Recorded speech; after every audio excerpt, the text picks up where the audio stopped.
Hey guys, what's up? And I'm sorry I haven't posted any videos in the last couple of days, with it being Father's Day weekend and all, just a lot of unexpected stuff coming up. You know, I've been watching a bit of Rocket League, just haven't had a lot of time to record a video, haven't had a couple hours to sit down and pump a video out. So I'm going to get some videos out in the next couple days. Don't worry, we're going to do groups C and D today for the Brawl 10K, recap what happened with that. We'll do playoffs, I guess, tomorrow.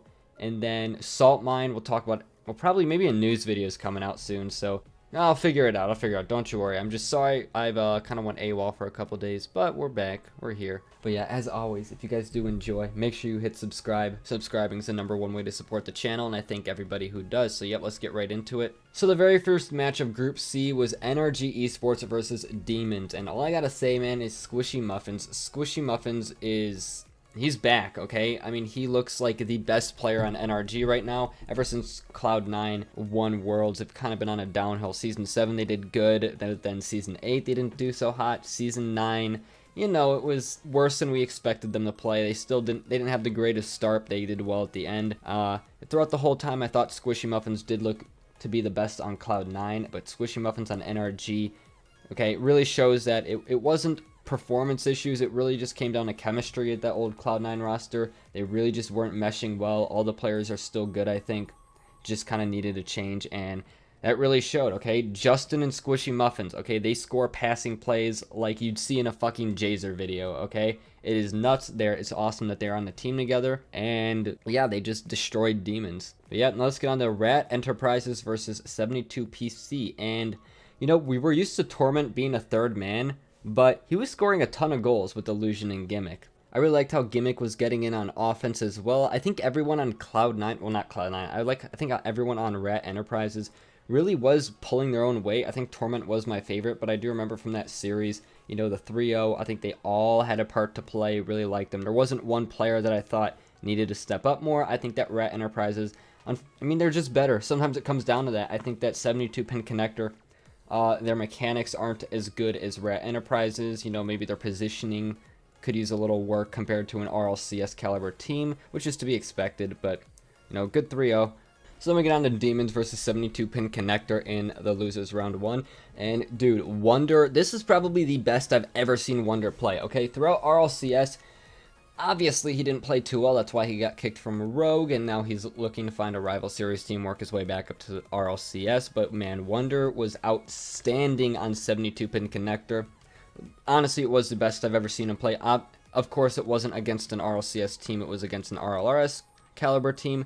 But still, I'm glad to see that he still, you know, is trying to be in the professional scene. Okay, he's someone that I'm sure we'll hear more from in the future. Yeah, really liked him. I think Wonder was the difference maker in that series. And let's get on to NRG Esports versus Rat Enterprises. And this was one that I'm sure a lot of people were looking forward to. All right, it's the xCloud9 versus NRG Esports, who now have Squishy Muffins. And obviously, Squishy wants to beat his old team because, you know, why not? But Rat Enterprises versus NRG. And Squishy Muffins and Justin are just too good, man.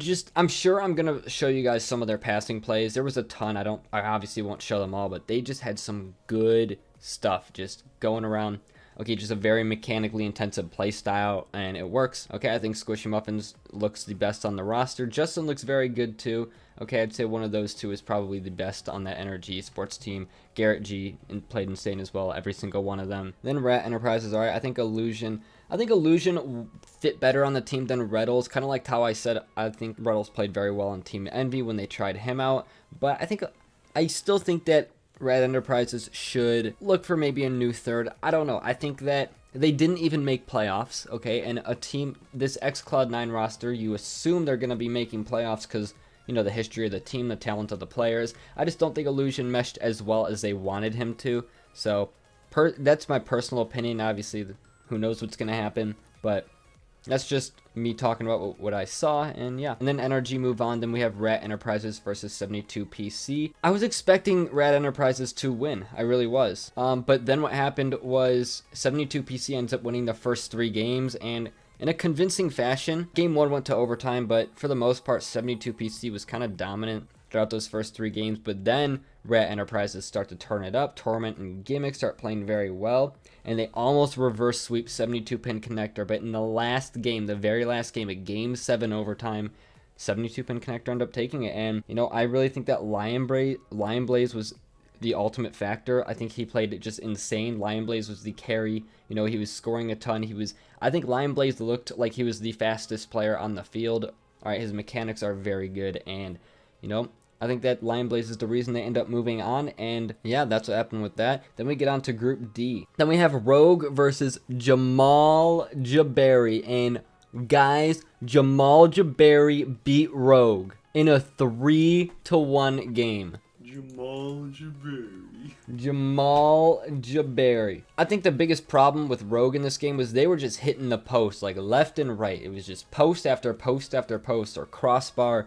Rogue just couldn't put the ball away, okay? And Jamal Jabary, they obviously did it better than Rogue. I still think Jamal Jabary hit the crossbar a few too many times as well. I think it wasn't perfect Rocket League from either team, but obviously Rogue made just more mistakes, and it really just came down to who made less mistakes in that gameplay, or in that game. Rogue just have to clean up some of those shots.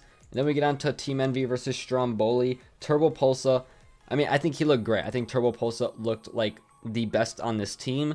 I think he was a great fit. The only problem that I had with Envy was it seemed like they were panicking in some spots where they didn't need to. Okay, Stromboli didn't have as much pressure as I would have liked from them. Envy would panic in positions where Stromboli should have been, maybe should have taken a shot, and Stromboli just kind of weren't there, which I think is my problem with Stromboli. They, in positions where maybe they had an opportunity to keep pressure on or even shoot on net, get a quality shot, Stromboli weren't quite there. I don't think they capitalized on too many of Envy's mistakes, which they should have, and I think that's what it came down to. But at the end of the day, Turbo Pulsa played insane. Then we get on to Rogue versus Stromboli, and of course we expect Rogue to win this. They just played a ton faster than Stromboli, and I think Corrupted G was my favorite on there right now, because remember, Turnturo, their main starter, is on vacation, for those of you who don't know. And Corrupted G, man, I think Corrupted G, he's not the most mechanically gifted player in the world, but he is very good at picking where he places the ball. I think Corrupted G had a ton of good touches that series that really just benefited Rogue to the maximum, if that makes any sense. So I think that he put a lot of thought into each touch that he made instead of just, ball chasing, hitting the ball randomly. So really good from him. I think he definitely was a difference maker. Would they have played better with Turnturo? I think absolutely, right? That's their starting roster. They have better chemistry with them. Okay, they're not used to playing with Corrupted G, but I still think Corrupted G played well. Then we get on to Jamal Jabary versus Team Envy. And, I didn't expect Jamal Jabary to win this. Okay, I love Jamal Jabary just because they're I think they're just a funny team. I think they have a good backstory. Which, by the way, if you guys didn't know, Jamal Jabary disbanded after this. I don't know why, but they did. So this is going to be the end of Jamal Jabary ever. But, yeah, Team Envy take it. Again, Turbo Pulsa, he looked great. Unfortunately for Jamal Jabary, Envy's just really fast. And I think that what I noticed in this match was Envy won every 50-50 in the midfield, all right? It felt like there were 90-10s at some point. They just were too good when it came to challenging the ball, and they just kept up a ton of pressure because of that. Then Jamal Jabary go to the losers finals to play up against Rogue, and this is where Rogue get the revenge in a best of 7, a game 7, 1 goal difference. It was just a really good match. I think First Killer was definitely the best of that match. Okay, he was lots of mechanical plays coming out from him, just as we expect. Okay, he was easily the fastest on the field. However, Jamal Jabary really had good speed, were keeping up with Rogue, sent it all the way to game 7. It was a 1 goal differential. It was back and forth. You didn't know who was going to win. Or you really didn't. My only problem with Rogue is that I still think they were missing a ton of open nets, and so were Jamal Jabary. It was like both teams, they just loved to hit that crossbar. Those teams were trying to place the ball perfectly, which, it makes sense. A lot of times at this level of gameplay you have to, because defense is just so good. Players' ability to cover the net, but it's hard. It really is hard to pick the top corner every single time, maybe hit the far post every single time. When they hit their shots, they went in, but there were a lot of misses, and I think shot accuracy was the biggest thing to take away from this Rogue Jamal Jabary rematch. Even the first match they played against each other, shot accuracy definitely plagued both teams, but at the end of the day, Rogue were just that little bit more accurate. It was just a really good match. I was rooting for You know, I like both teams, honestly. I think it would have been nice if Jamal Jabary won just because they are the underdogs, obviously, in this matchup. You know, I just thought it would be really cool. But I like both the teams, so I'm not sad at all. I'm actually happy for Rogue that they made it, especially with Corrupted G, someone who's not on their starting roster. And that is who made it. So every single player who made it to the finals, which at this point, by the time I upload this, the finals will have already happened. So yeah, sorry about that, but don't you worry, content's coming out, I swear. We have G2 Esports, PK, SSG, 3-Star Armada, NRG, 72PC, Team Envy, and Rogue. Yep, that is everything I wanted to talk about, and we'll get in the playoffs pretty soon. I might even upload 2 videos in one day just to quickly go over the Brawl 10K, because I know I'm so late on a lot of these videos. But it's all good. It's all good. Yep, that's everything I wanted to talk about. Thank you guys for watching. Make sure you hit subscribe before you go, and I'll see you in the next one. Peace.